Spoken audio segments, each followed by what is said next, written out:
Sometimes we go through difficult times that we can't get out of. Difficult times when our hearts are troubled, when one door after another closes in our face. Even though our mind, our heart, our whole being searches for a way out, it is in vain. After a while, we get tired of looking for a way out. Even tired of thinking, we collapse where we are. At such times, the heart wishes there was some kind of magic wand that we can use, and when we wake up the next day, everything and everyone would be as we want it to be. Actually, we have something more advanced than a magic wand. What is it? Prayer, dua. But this one is a bit different. It doesn't give you what you want directly. It gives different results depending on whether it's good for us or not. The question comes to mind, why then our prayers are not answered? Of course, not all our prayers are answered exactly the way we want them to be. And there is a good thing actually. When we pray, we ask for so many things that seem good at the beginning, but will cause us trouble in the future. Think of it this way. Maybe your prayers are not being answered because you don't know how to pray. Could it be that you are missing something? Maybe there are ways to make your dua stronger, but you are praying without knowing them. If there is such a prayer and someone knows about it, it would be the messenger of Allah, wouldn't it? Yes, there's such a prayer, such a dua. We will mention two prayers that Allah will definitely answer. Isn't this also the wisdom of sending a messenger to the people? Allah shows us through His messenger how His servants should be, how it would be more acceptable for them to pray. We shall learn from this messenger how to pray and how to extinguish the fire in our hearts. What would you ask of your Lord if you knew that your prayer would certainly be answered? One dua. Think about it. While you are thinking about it, I will tell you two prayers that Allah will surely answer. Both of these duas are mentioned in the Quran, and the Prophet ﷺ recommends their recitation. The prayers of Prophet Ibrahim and Prophet Yunus, who opened their hands and prayed sincerely in the face of difficult events. Prayers that can open all closed doors in difficult circumstances and situations that can be called impossible. Let us begin with the first prayer. As a young man of 16, Ibrahim a.s., who is also known as Abraham, lived among the Babylonians who were ruled by the cruel commander Nemrut. At a time when idolatry prevailed, Ibrahim a.s. was disturbed by their beliefs and did not follow them. One day, when people were leaving the city for a festival, Ibrahim a.s. took the opportunity to destroy the idols with an axe. But he left only one idol. He hung the axe around the neck of the idol that was left untouched. When Nemrut and the people of the region returned to the city, they saw what had happened and were furious. Knowing that Ibrahim was the only one left in the city, they asked, "O Ibrahim, did you do this?" Ibrahim a.s. told them, if anyone could have done it, it would have been the biggest idol with the axe around his neck. The idol even said, "Why do they worship these small idols in my presence?" "Ask him," said Ibrahim a.s. When the people found this answer strange and admitted that the idols were lifeless and incapable of speaking, Ibrahim a.s. uttered the following sentence which proclaimed belief of Tawheed. Ibrahim a.s. said, "Do you then worship these deities instead of Allah, who can neither benefit nor harm you?" Of course, after this incident, the situation took a turn for the worse. Ibrahim a.s. incurred the wrath of Nemrut and his people. Nemrut ordered Ibrahim to be burnt to death. In order to make an example of this death and to make sure that it was not an ordinary death, Nemrut's soldiers lit a fire that burned for 3 days and 3 nights. The disbelievers said, "We will punish the one who breaks our gods." But they had a big problem. They could not get closer than 30 or 40 meters to this fire. The flames of the fire went up to the sky. So they found a solution and decided to throw Ibrahim from a distance with a catapult, which we used in wars. Can you imagine? There's an incredible big fire in front of Ibrahim a.s. He's waiting to be thrown on a catapult. At such a moment, when there was no one to help Ibrahim a.s., Jibril a.s. came and asked, "O Ibrahim, shall I help you?" Ibrahim a.s. answered, "O Jibril, does Allah the Almighty see me?" "Yes." "Does Allah Almighty hear me?" "Yes." "Does Allah know my condition?" "Yes, He is aware." "Then Allah will help me if He wills.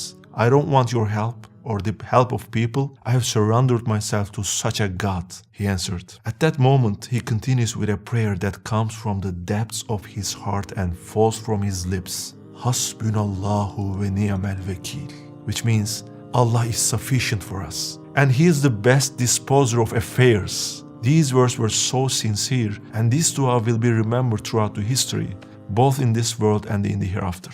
Then Prophet Ibrahim a.s. was thrown into the fire with a catapult. But Allah, the owner of the fire, gave the following command to the fire. "O fire, be coolness and safety upon Ibrahim. By Allah's permission, as a miracle, the fire did not burn Ibrahim alayhi salam. He was aware that the causes have no effect. The result only came from Allah, and he knew that there is no God but Allah. Saying the first of the two prayers, Hasbunallah wa ni'mal wakeel, this awareness opens all doors. We should open our hands with this awareness, brothers. While we are saying this prayer, we should think that, oh Allah, you are sufficient for me. It doesn't matter if the whole world turns its back on me because I am following your path. Allah is sufficient for us, and He is the best disposer of affairs. In a hadith narrated by Abu Hurairah, our Prophet ﷺ said, say Hasbunallah wa ni'mal wakeel when you face a great trial or calamity.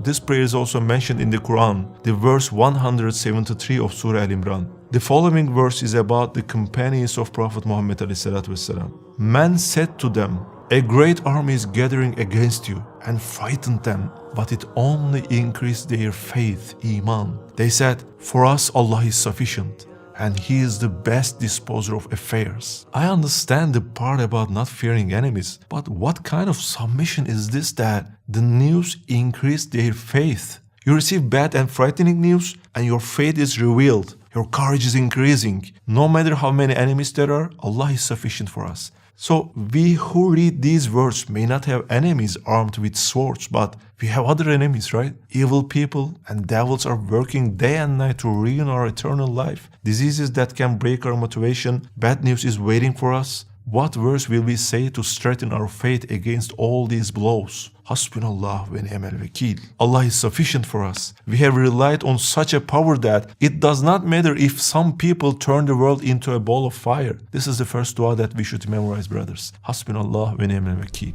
And there's a second dua. What is it? Prophet Yunus alayhi salam, also known as Jonah, lived in Iraq, in the land of Mosul, in a city called Nineveh. He had been telling the truth for years, but people did not believe in him. And Yunus alayhi salam, in his anger, left his people without waiting Allah's command. He boarded a ship and sailed away. Because he left his people before Allah said that he could leave them, the divine punishment found him. The ship he was on was caught in a storm and began to beat. As the storm and rain tossed the ships from side to side, the people on board thought that there was a cursed person among them and decided that they would be relieved if they got rid of him. But who is this cursed man? They wondered. How could they find him? They decided to draw lots, and Prophet Yunus lost, and he was thrown into the sea by those on board. Yunus alayhi salam was in the middle of a stormy sea, and a big fish swallowed him. He fell into a state in which all causes lose their value. Nothing in the circle of causes could save him. All causes were against him. One dark night, when he was alone and helpless, he realized why this had happened to him. In his desperate state, realizing his mistake, Prophet Yunus alayhi salam called to his Lord and recited the second prayer we mentioned. La ilaha illa anta subhanaka inni kuntu minaz zalimin. There is no God but you.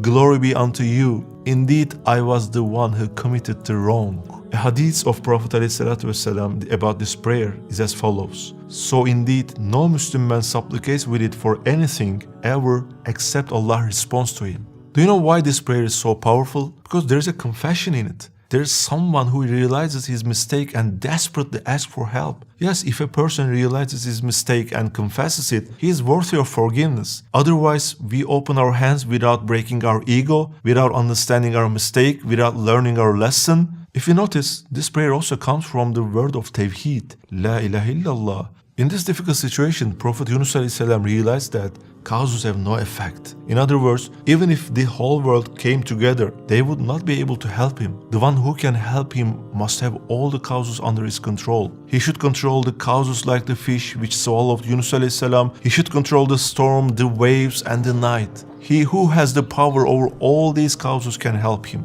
It is only Allah. La ilaha illallah. No other causes can help him. Only Allah. After this dua, the fish served him like a submarine and took Prophet Yunus alayhi salam to the shore of salvation. Prophet Yunus alayhi salam was saved and returned to Nineveh. He saw that the people of Nineveh had been guided to the right path and saved from the divine torment. Satisfied with this situation, Prophet Yunus alayhi salam returned to his mission and continued his dawah. It is also worth mentioning the point that we should pay attention to. While reciting these two beautiful duas, the words should not just come out of our mouths. They should come out of our mouth with consciousness, with emotion, feeling our helplessness, feeling our faults, knowing that it is not the causes that will help us, but the one who created the causes. La ilaha illallah.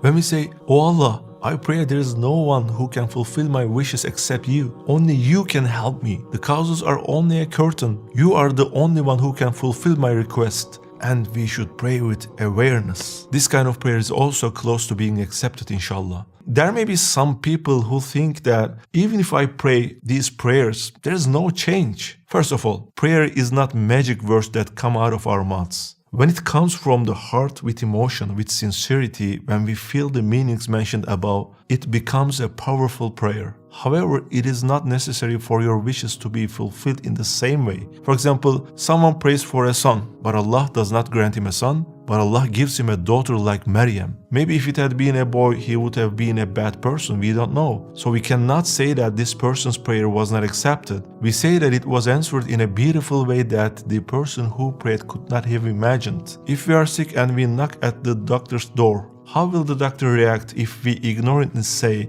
"Give me that medicine, I only want that medicine"? If it's a medicine that will cure your illness, doctor will give you exactly what you want. If it's a medicine that will make your illness worse, he will say no. He will not give you what you want. Maybe he will give you a better medicine that can save you from your illness. Giving an answer is one thing, accepting it is different thing. When we pray, we may ask for something that we will unknowingly regret the most. Can a person be blind with eyes to see and deaf with ears to hear? They can. Emotions, feelings, and enthusiasm sometimes become so dominant that they turn off all the switches of the mind. It blinds people. That's why there is counseling, there are friends, there are prayers. It is not for us to doubt Allah's mercy or wisdom. We must remember that He is the owner of the property. He uses it as He pleases. Look back and remember your most sincere prayers.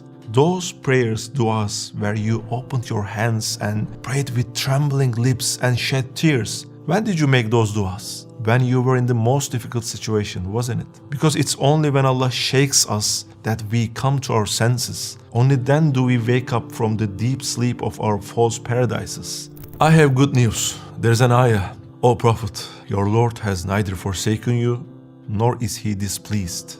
Now, after this verse, this is the sentence that a Muslim should say, Semi'na wa ata'na, which means we have heard and obeyed. Without calculations, without ifs, without buts, without bargaining. Brothers, sisters, we shouldn't bargain with Allah. Oh Allah, if this happens, I will start praying salah. If I pass the exam, I will wear the hijab. These sentences set conditions for Allah. It is offering something in the bargain, as if Allah needs us. It's completely contrary to the reverence and decency. So we should not get into this situation and we should say, "Did you command this, O Allah? The matter is closed. There is no negotiation. Start praying." I've started praying salah. Stop drinking alcohol. I have stopped. Semi'na wa ata'na. I have heard and obeyed. We should say, "O Allah, you are always merciful and wise. I shall not obey mortals instead of you." When I learned that the number of stars in the sky is greater than the number of grains of sand in the desert, I was both afraid and happy to believe in such a mighty being in my heart. There's a universe of such magnitude that every time I try to imagine it, I fail. And in that universe, there's a blue planet. And inside that planet, there is me, you, as small as ant. Allah, the owner of all power, hears the voice of our heart when we make dua. He, the creator of the universe, accepts us as addressee. You can just make dua at any time. There is no need for an appointment, no special permission. We have a Lord to whom we can go at any time. So what is the point of living on this earth if we don't have a meeting like dua, where we can open our hands with submission? Brothers, sisters, do not forget that others love us because we exist. But Allah gives us existence because He loves us. Even if we spend our whole life in worship just for this compliment, it is not enough. It's true that we live in difficult times. We stumble. Our hearts often get tired. But there is a hadith that will relieve our heart fatigue. Allah's Messenger said something to you. About 1400 years ago, Prophet ﷺ said to his companion, "I wish I could see my brothers and sisters coming to me at the pool and greet them with bowls of sherbet. I wish I could make them drink from the pool, Kevser, before they enter paradise." At these words, it was said to him that, O Messenger of Allah, are we not your brothers? Prophet ﷺ replied, You are my companions, friends, and my brothers are those who believe in me even though they have not seen me. I have surely asked my Lord to enlighten my eyes with you and those who believe without seeing me. Subhanallah. So brothers, don't forget these du'as. La ilaha illa ente subhaneke inni kuntu minez zalimin. Hasbunallah ve ni'mel vekil.